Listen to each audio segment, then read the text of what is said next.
భారత communist party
CPI మరి 100 సంవత్సరాలు పూర్తి చేసుకున్న ఘనత భారత కమ్యూనిస్ట్ పార్టీది. 1925 డిసెంబర్ 26న కాన్పూర్లో మరి సమానత్వమే ధ్యేయంగా ఆనాడు మరి ఈ భారతదేశం బ్రిటిషు పరిపాలన ఉండేది. ఈ భారతదేశానికి స్వాతంత్రం కావాలని, ఈ దేశంలో సమసమానత్వం కావాలని, ఆర్థిక అసమానతలు పోవాలని, అదేవిధంగా అంటరానితనం కులనిర్మూలన పోవాలని చెప్పేసి మరి ఈ దేశంలో ఉన్న సంపదంతా ప్రతి ఒక్క పేదవాడికి దక్కాలని భారత కమ్యూనిస్ట్ పార్టీ కాన్పూర్లో ఏర్పాటు చేసుకొని అప్పటి నుండి ఇప్పటి వరకు 100 సంవత్సరాలు నిర్వీర్యంగా మరి అనేక పోరాటాలు చేసి మరి యొక్క పేదలకు, కార్మికులకు, కర్షకులకు మరి అదేవిధంగా అనేక రకమైనటువంటి హక్కులు సాధించిన ఘనత కమ్యూనిస్ట్ పార్టీది. నాడు మరి యొక్క ఈ దేశంలో జరుగుతున్నటువంటి దోపిడీకి వ్యతిరేకంగా, ఈ దేశంలో ఉన్నటువంటి సంపన్నుడు సంపన్నంగానే ఉంటుండు, పేదవాడు పేదవాడిగానే ఇంకా మిగిలిపోతుండు, ఈ దేశంలో ఇంకా దోపిడీ ఉందని చెప్పేసి కమ్యూనిస్ట్ పార్టీ మరి ఎంఎన్ రాయ్ ఆధ్వర్యంలో ఏర్పాటు చేసుకొని అనేక ఉద్యమాలు చేసినటువంటి ఘనత కమ్యూనిస్ట్ పార్టీది. ఇలా ఆ రోజు మరి కాన్పూర్ కుట్ర కేసు పెట్టి కమ్యూనిస్ట్ కార్యకర్తలను జైళ్లలో నిర్బంధించినా కూడా ఈ దేశ స్వాతంత్రమే మాకు ముఖ్యమని చెప్పేసి, స్వయం దేశ స్వాతంత్రమే ముఖ్యమని చెప్పేసి ఎన్నో పోరాటాలు చేసి జైలు కూడా వెళ్ళినటువంటి పరిస్థితి,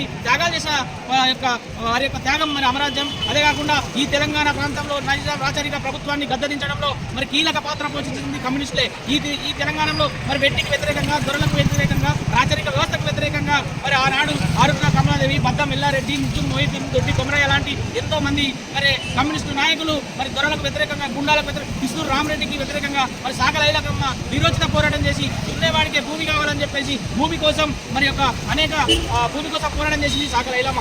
ఆనాడు 4,000 ఎకరాల 4,000 గ్రామాలను విముక్తి చేసి 10,000 ఎకరాలను పంచినటువంటి ఘనత ఇలా కమ్యూనిస్టులకే చెందుతుంది. ఇలా 100 సంవత్సరాలకు అడుగు పెడుతున్న మనతో పుట్టినటువంటి పార్టీలు, జనతాదళాలు కూడా ఎక్కడ కూడా మనుగడలు లేవు. ఎందుకంటే ఈ కమ్యూనిస్టు పార్టీ అనేది ఈ సమాజంలో దోపిడీ ఉన్నంత వరకు, ఈ సమాజంలో అసమానతలు ఉన్నంత వరకు, ఈ సమాజంలో మరి అంటరానితనం ఉన్నంత వరకు, ఈ సమాజంలో అన్ని అన్యాయాల మీద నిరంతరం పోరాటం చేయడానికి కమ్యూనిస్ట్ పార్టీ ముందుకుంటుంది అని తెలియజేస్తూ ఈ అవకాశం ఇచ్చినటువంటి మన ఈ యొక్క